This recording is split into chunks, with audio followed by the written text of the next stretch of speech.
I think there's a big difference between an old school liberal and a woke person. You say progressive Democrat. How do you describe this? Yeah, no, I agree. It's like I've just say, and I've been saying that for years, actually. I said that, I didn't leave the label, it left me. John Fetterman went on Bill Maher's show on HBO this weekend, and he answered the question everybody's been wondering about. What the hell happened to you? You were like a Bernie Sanders Marxist. Then you get to the Senate and suddenly you're speaking sense about the economy, you're speaking sense about unemployment, you're speaking sense about unions, you're speaking sense about the border, and you're speaking great sense about the Middle East. Are you okay? What's going on here? Explain. You said, I'm not a progressive, I'm a Democrat. What does that mean? What is that distinction? Because I don't think I've used the word progressive. I think I've said woke. I think there's a big difference between woke, and I know that word triggers a lot of people because it had a great beginning as a meeting, but words migrate, and it went to something else.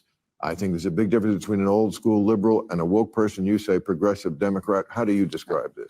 Yeah, no, I agree. It's like I've just say, and I've been saying that for years, actually. I said that, I didn't leave the label, it left me on that. Right. And that really, after it happened on October 7th, I was really knew that that whole progressive stack would be blasted apart, and there's not going to be any kind of way how the Democrats are going to be able to reply to that kind of, or respond to that kind of. And I really decided early on that I believe that was going to be the right side with Israel throughout all of that. And I knew that would going to be Democrats would continue to peel away and kind of walk away from standing with Israel on that. But that's where I decided after.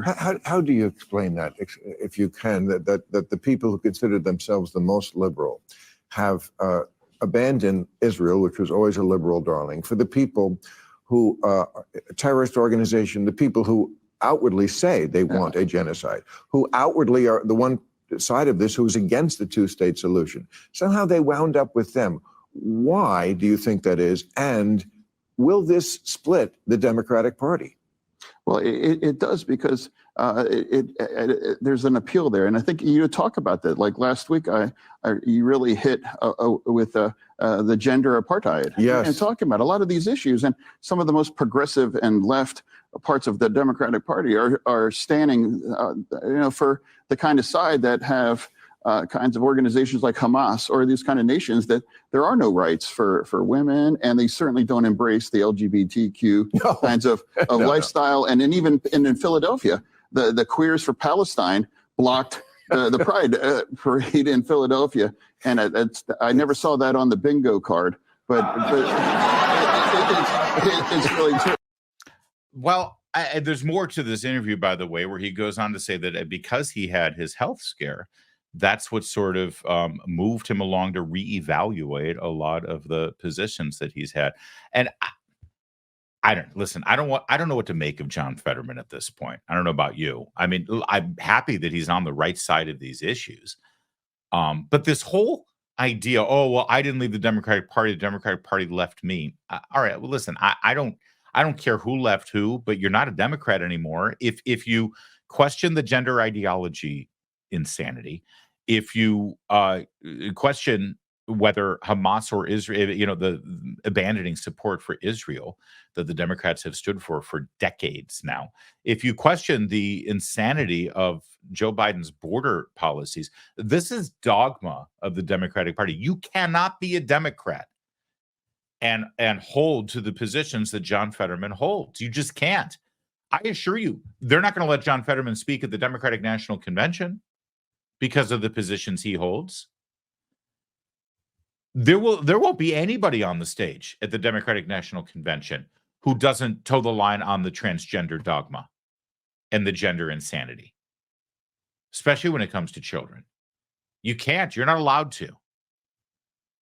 So is it true that John Fetterman left the Democrats or the Democrats left? The bottom line is he caucuses with Chuck Schumer. He supports Joe Biden. He continues to raise money for Democrats. I mean, is he really no longer a Democrat? Is he really someone who believes that his party has left him? And by the way, what is he doing to reform that party? What is he doing to speak out against Chuck Schumer and Joe Biden and the positions his party now takes?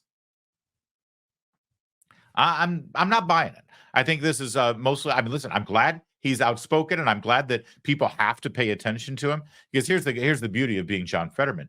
Because he's a Democrat, the media will pay attention to him. They can ignore Republicans who believe this. Oh, they're just crazy right-wing MAGAs, right? But Fetterman will get attention, and that's a good thing because he's getting attention for good causes. The bad thing is it's subterfuge to fool people into thinking that there are still sane Democrats left in Washington, D.C., because the man stands alone. Who's out there every day rushing to the cameras and saying, yeah, I agree with John Fetterman? Do you see any? Do you see anyone in Congress? Do you think Nancy Pelosi is going to be campaigning with John Fetterman? And the only reason Joe Biden might campaign with John Fetterman in Pennsylvania is because he needs the votes. And, maybe that's what this is. Maybe this whole thing is 4D chess and it's subterfuge. And this is, in fact, John Fetterman swinging way into the sane column of political positions so that he can campaign in Pennsylvania on behalf of Joe Biden. And Pennsylvanians can then say, oh, well, Biden seems insane. Biden seems like he's beholden to the Hamas wing of the party. Biden seems to be down with gender mutilation of children. Biden certainly doesn't want to enforce our border, but Fetterman's supporting him, and Fetterman's against all of those things. So maybe Biden's okay. Maybe that's what this whole thing is. Maybe he is taking these positions and being outspoken and criticizing the Democrats just so he can be the last standing sane Democrat in the room while they fool Pennsylvania voters to give Joe Biden 4 more years. That might be it.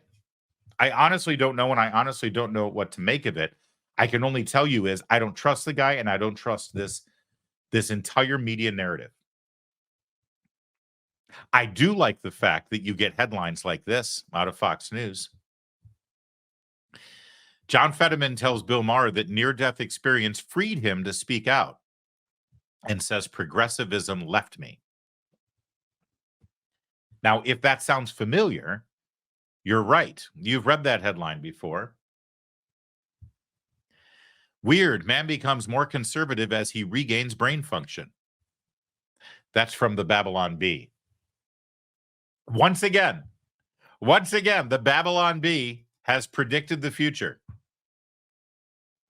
Is it satire or is it real life? I mean, the jokes write themselves. You can go with John Fetterman. You can believe this whole thing. I don't trust him. And I don't think that it's genuine, honestly. I think that he's saying what he needs to say right now to keep Pennsylvania in play. But ultimately, voters don't vote for a guy because their senator is supporting him. You got to vote for the guy. And right now, everything is moving in Donald Trump's direction in Pennsylvania, even in places like Virginia, where the last poll showed Biden and Trump tied at 48 points in Virginia, a state that hasn't gone for a Republican for president since George W. Bush 20 years ago. And as things get worse and worse and worse for Joe Biden, we get closer and closer to the people who are really running things deciding that they can't possibly follow him all the way to the convention. And something's got to give. And by the way, as we see the Hunter Biden gun charges in the federal case play out before our eyes in Delaware, that could be the trigger point. We can't protect Hunter anymore, Joe. Now that he's convicted, they're going to move with impeachment. You're going to have to step down. You can give Hunter a pardon on your way out the door, and then Kamala will pardon you. But it's time, old man. You did your duty. Time to step down so that the fresh blood can come in. And then Kamala Harris runs for re-election as the historic first Black woman president after enjoying 6 months of a honeymoon from the media all through the presidential election. I mean, I could be wrong. I don't think I am.